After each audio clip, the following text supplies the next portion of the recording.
요한복음 21장 1절부터 14절까지 말씀입니다. 제가 말씀을 봉독해 드리도록 하겠습니다. 그 후에 예수께서 디베랴 호수에서 또 제자들에게 자기를 나타내셨으니 나타내신 일은 이러하니라.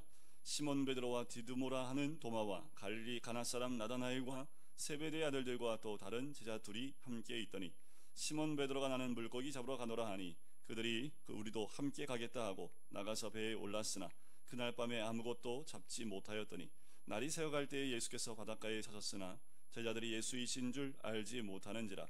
예수께서 이르시되 얘들아 너희에게 고기가 있느냐 대답하되 없나이다.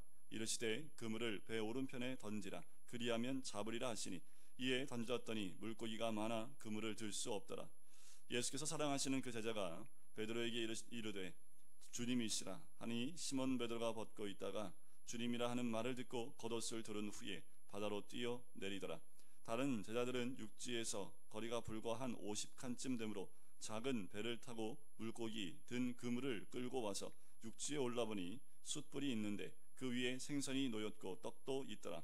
예수께서 이르시되 지금 잡은 생선을 좀 가져오라 하시니 시몬 베드로가 올라가서 그물을 육지에 끌어올리니 가득히 찬 큰 물고기가 153마리라 이같이 많으나 그물이 찢어지지 아니하였더라. 예수께서 이르시되 와서 조반을 먹으라 하시니 제자들이 주님이신 줄 아는 고로 당신이 누구냐 감히 묻는 자가 없더라. 예수께서 가셔서 떡을 가져다가 그들에게 주시고 생선도 그와 같이 하시니라. 이것은 예수께서 죽은 자 가운데서 살아나신 후에 세 번째로 제자들에게 나타나신 것이라. 아멘. 주님의 부활의 소식을 함께 매일 아침마다 나누고 또 부활의 주님을 만났던 사람들 또 제자들을 함께 나누고 있습니다. 21장은 사복음서 전체의 부록에 해당하는 책이 오늘 본문에 나오는 요한복음 21장입니다. 21장이 없다 하더라도 크게 사복음서의 마지막 부분에서 달라질 것들은 없습니다. 부활의 주님을 소개했고 부활의 주님을 만났던 것들을 다 동일하게 안내를 하고 있기 때문에 21장이 빠진다고 해서 사복음서 전체에서 그렇게 큰 문제가 있거나 내용이 연결이 되지 않거나 하지는 않습니다. 그런데 21장을 굳이 적어놓은 이유는 우리 때문입니다. 왜냐하면 부활의 주님을 만났긴 했지만 아직 사도행전 2장에서 오순절날 성령 강림 사건이 있기 전입니다. 그러니까 지금 이 시간은 6월절 이후에 오순절이 오기 전 그 사이겠지요. 6월절에 더 가까운 시간들입니다. 늘 함께했던 그 주님이 없었던 그리고 부활하셨지만 아직 그들에게는 잘 부활이 무엇인지 이해되지 못한 그 상황 가운데 있을 때에 찾아와 만나주시는 장면, 그리고 찾아와 만나주시는 것에 끝나지 않고 이들에게 회복과 함께 사명을 또 비전을 허락하시는 장면이 21장입니다. 우리가 예수 믿고 날마다 믿음 가운데 또 주일마다 예배를 드리고 새벽마다 예배를 드리고 또 수요일 기도회와 또 금요일 기도회와 이 모임들이 항상 우리로 하여금 신앙을 지켜나갈 수 있도록 연결되어지고 또 우리가 그렇게 주님 앞에 나오지만 그렇지만 때때로 우리가 그 삶 가운데 놓치고 있는 것들이 많이 있지요.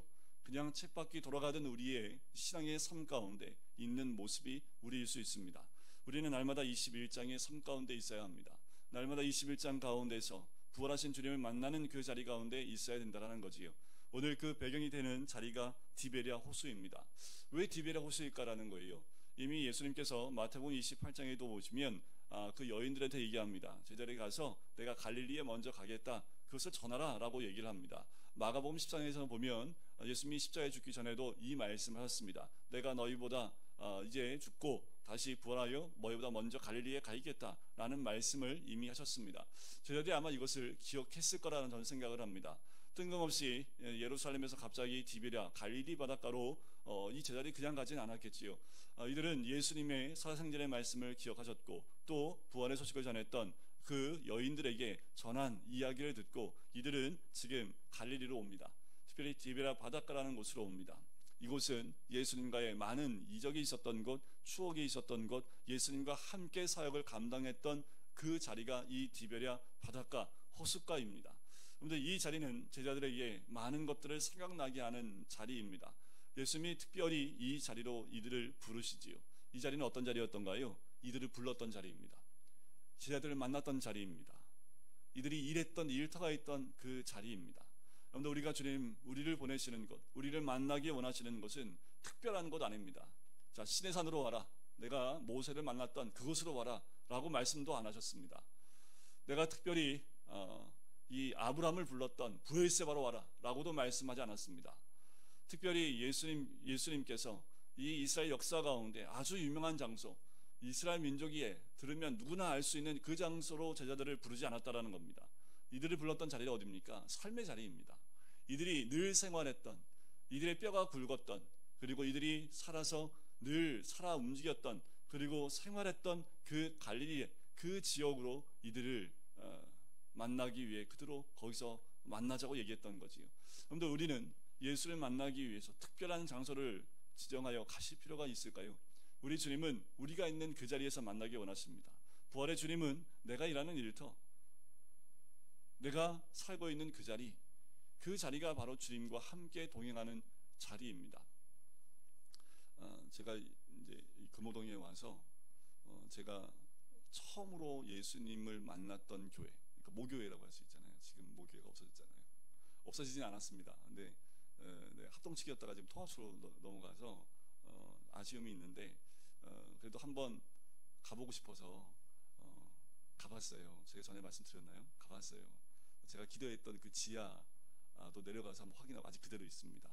안타까운 건 그 기도방이 있었는데 리모델링 하셔갖고 그걸 터가지고 이렇게 더 지하를 넓게 하셨더라고요. 여전히 신발 벗고 마루바닥으로 올라가는 곳을 봤고, 라면 끓여 먹었던 그 부엌이 그대로 있더라고요. 거기는 거의 손 안 댔더라고요. 그대로 있었고, 제가 있을 때는 난로가 있었는데, 그 연탄 난로가 있었는데 그거는 없어졌고, 본당도 리모델링 하셨고, 그런데 그 뒤쪽에 가면 목사님이 계셨던 그 방이 있는데, 지금 이제 담임 목사님이 바뀌셔가지고 인사드리러 갔던 이제 그 방을 올라갔는데 그 방은 그대로 있더라고요.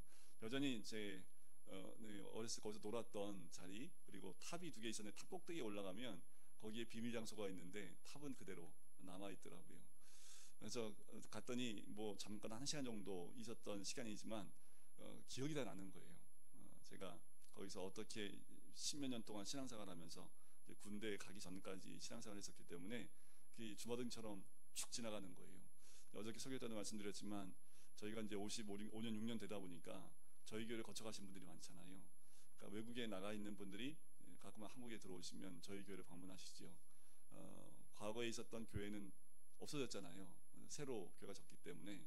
그래도 금고항교회라는 그 이름만 알고 아마 금호동에 있다는 걸 알고 찾아오세요. 왜 오실까요? 이 자리가 신앙생활 했었던 자리이고 뜨거움이 있었던 자리이고 주님을 만났던 자리이기 때문에 그렇습니다. 더 대단한 건 뭐냐 하면 그 자리를 떠나지 않고 지키고 있는 여러분이 있다는 겁니다. 우리 주님이 우리를 만나주시는 자리는요, 다른 것 아닙니다. 바로 이 자리라는 거지요. 이 자리가 주님을 만날 수 있는 자리고 주님이 우리를 기다리는 자리인 줄 믿습니다. 제자들에겐 그곳이 어디일까요? 디베라 바닷가였습니다.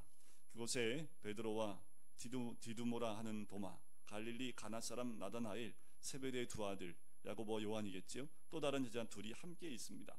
자, 여기서 명명된 이름들을 보면 앞에 3사람의 특징이 있습니다. 자, 특징을 거꾸로 보면 갈릴리 가나 사람 나다나엘은 언제 만났느냐면 1절 뒷부분에서 만났죠. 거기서 이 나다나엘이 예수님을 만나고 신앙 고백을 했던 것이 1장 뒷부분에 나옵니다. 자, 디두모라는 도마는요, 바로 앞장에서 신앙 고백을 했지요. 베드로는요, 오병이어 사건 이후에 베드로는 예수님께 신앙 고백을 했던 사람입니다. 처음에는 어땠던가요? 3명 다 처음의 모습은, 신앙 고백하기 전의 모습은 굉장히 연약한 모습, 의심이 있는 모습, 그리고 주님을 거부했던 그들의 모습이 있지만 결국 신앙 고백했던 이들의 모습을 봅니다. 자, 이들이 주님의 말씀을 따라서 그 자리로 돌아왔어요. 뭐 하고 있을까요? 이들이 뭘 할 수 있을까요? 할 수 있는 게, 예수님이 찾아오시기 전까지 할 수 있는 것이 아무것도 없습니다. 이 사도행전 1장에 가면 이들이 뭐 하고 있던가요? 기도하고 있었지요. 그런데 지금 이 자리에서는 기도도 안 하고 있고요, 뭘 해야 될지 모르고 있는 이들의 모습을 봅니다. 여러분들 교회 오면 여러분들 뭐 해야 될지 모르겠습니다 이러면 안 돼요. 교회 나오시든 여러분들 삶의 자리에 있든 어느 자리에 있든 그 자리에서 예수님을 만나든 만나지 않든 그 자리는 하나님이 우리에게 허락하신 자리라면, 그래서 뭘 해야 될지 몰라 하는 모습. 그래서 시몬 베드로가 뭐예요? 옛날에 했던 대로 나 그냥 물고기 잡으러 간다라고 간다라는 거지요. 물고기 잡으러 나갔더니 만선이에요. 뭐 어땠을까요? 이게 원래 내가 할 일이야 이게 하면서 아마 매일 저녁마다 야, 내일도 가자 하고 물고기 잡으러 가지 않았겠습니까? 그런데 그날 밤 새도록 물고기 잡는데 3절 끝에 보니까 그날 밤에 아무것도 잡지 못하였다라는 거죠. 빈배였습니다. 여러분, 부활의 주님 만난 제자들입니다. 벌써 두 번 만났어요. 디두모랑 도마 때문에 한 번 더 만났잖아요. 지금 세 번째 이 새벽에 예수님 만나는데 세 번째입니다. 부활의 주님 만났습니다. 예수님 부활도 알아요.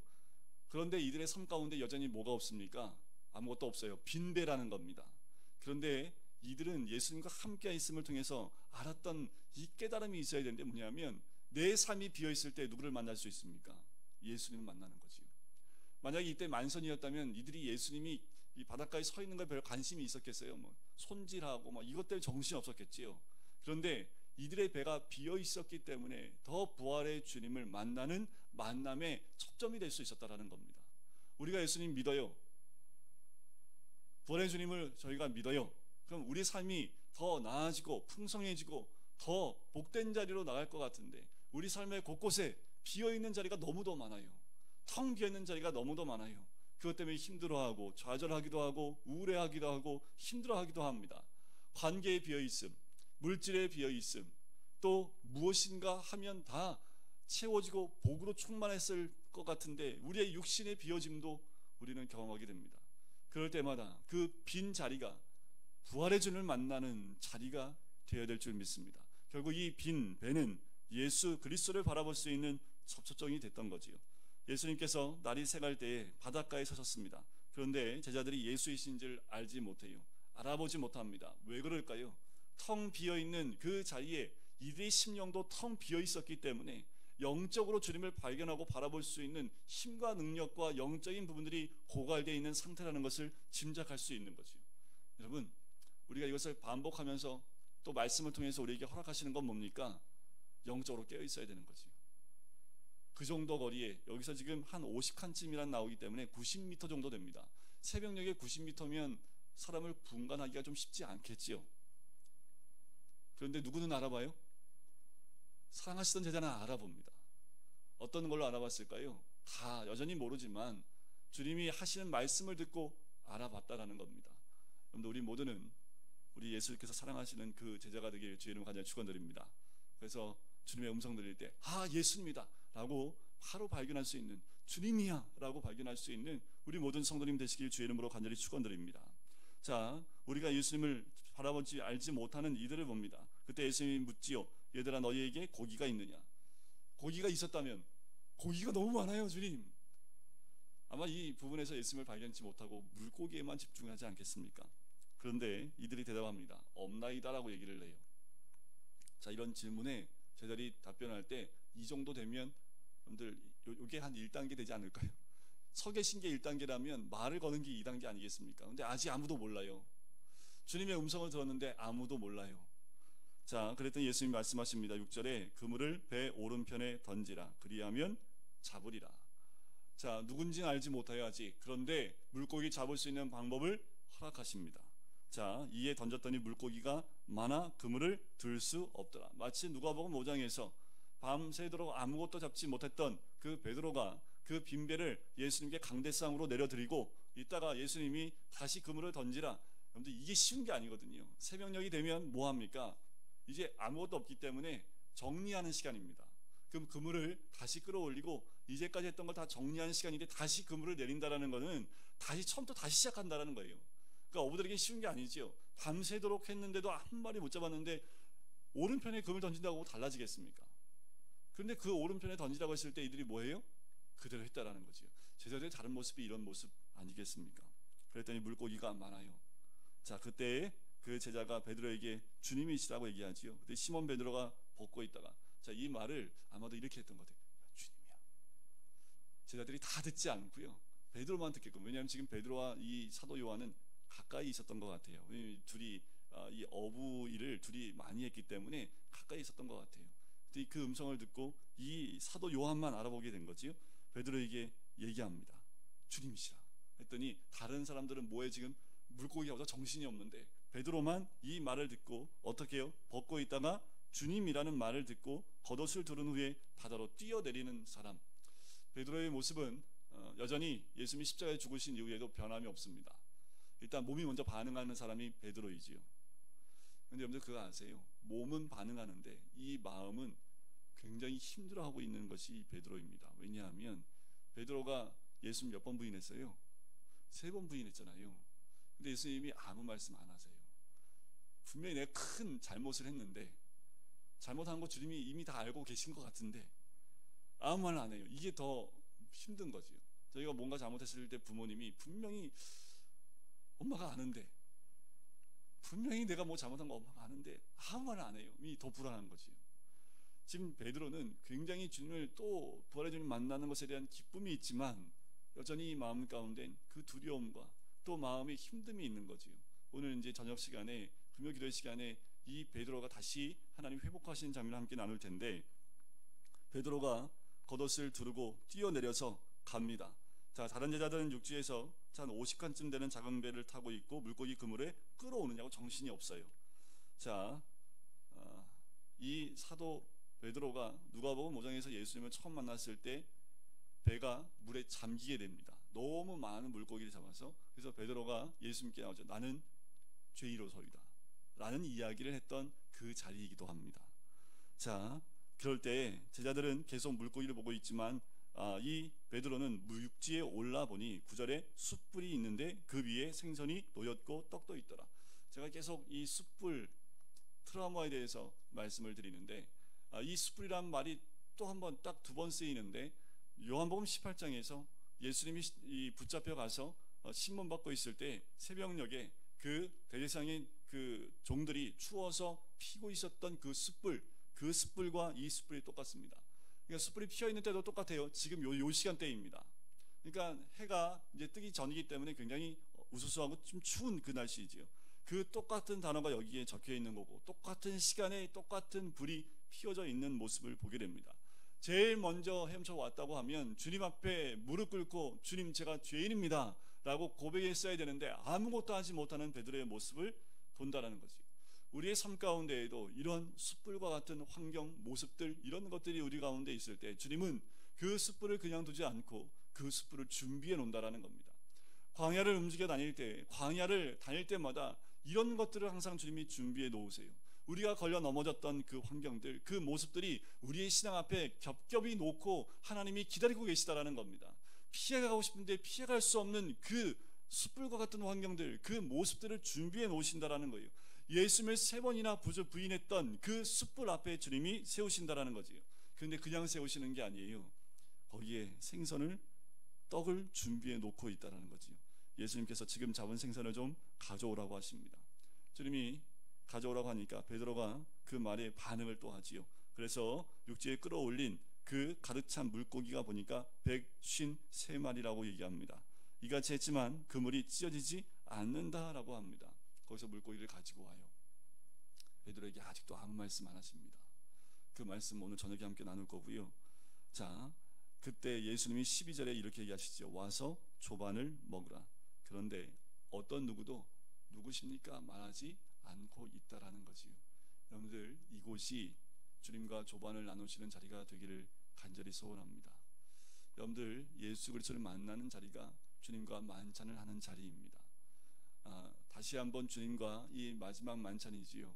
마지막 만찬은 이미 예수님이 잡히시기 전날 밤에 하셨습니다. 그런데 부활 이후에 다시 만찬을 새벽녘에 준비해 놓으셨다는 거지요.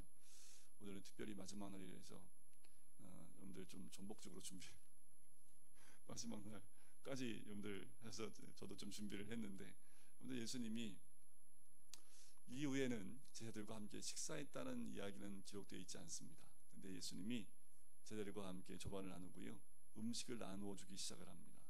그것을 나누면서 제자들에게 생선도 그와 같이 나눠주는 장면이 나오지요. 마치 마지막 만찬에 떡을 떼서 제자들에게 나눠주었던 것처럼, 그리고 음료수도 나눴던 것처럼 제자들에게 평상시와 같이 음식을 나누시는 장면이 나옵니다. 보통 유대인들 식사 가운데 이 음식을 나누는 건요, 주인이 하지 않습니다. 주인공이 하지 않습니다. 그 모임의 가장 낮은 사람이 그 일을 감당하게 되어 있습니다. 그런데 지금 이 순간에는 제자들이 예수인지 모르는 사람이 아무도 없음에도 불구하고 그 부활의 주님이 주시는 음식을 다 나누어 먹고 있다라는 거지요. 여러분들, 이 음식이 우리 삶 가운데 있기를 간절히 소원합니다. 그 부활의 주님은 늘 우리를 먹이시는 분이십니다. 여러분들, 예수님이 그래 텅 비어있지, 너희들 그럴 줄 알았어 라고 안 하신다라는 거예요. 주님은 우리의 삶을 또 채워주실 뿐만 아니라 채워주신 그것을 통해서 우리에게 먹여주시는 분이 우리 주님인 줄 믿습니다. 우리도 이 새벽에 주님 앞에 나왔습니다. 이 자리가 부활의 주님을 만나는 자리, 또 텅 비어있지만 주님 안에서 주님 주신 은혜로 채워지는 자리, 더 중요한 것은 그 부활의 주님을 만나서 주님과 함께 조반을 나누며 그 음식을 나누는 만찬을 함께하는 복된 시간이 되시기를 주의 이름으로 간절히 축원드립니다. 우리는 날마다 이 날이어야 합니다. 우리는 매일이 주님과 함께 조반을 나누는 이 제자들의 삶이어야 합니다. 늘 주님이 우리에게 주시는 음식을 먹으며 주님과 함께 식탁의 교제를 하는 것, 그것이 바로 공동체의 식탁의 교제이고 바로 우리들의 예배일 줄 믿습니다. 기도하겠습니다. 사랑하는 주님, 감사합니다. 제자들이 부활의 주님을 만났음에도 불구하고 그들이 주님을 기다리며 했던 것은 물고기를 잡는 일이었지만 그들은 아무것도 잡지 못했고 그 빈 배에서 다시 주님을 만나고 주님과의 만남 가운데 이들이 점점 회복되어지며 그 부활의 주님과 함께 식탁의 교제를 통해서 주님의 살아계심과 또한 매일 그 식사 자리가 주님과 함께하는 자리였음을 이들의 삶을 통해서 보게 됩니다. 주님, 우리도 매일 매 순간이 그렇게 주님과 함께하며 채워주심과 나눔의 복된 시간들이 될 수 있도록 축복하여 주시옵소서. 감사드리며 예수 그리스도의 이름으로 기도드립니다. 아멘.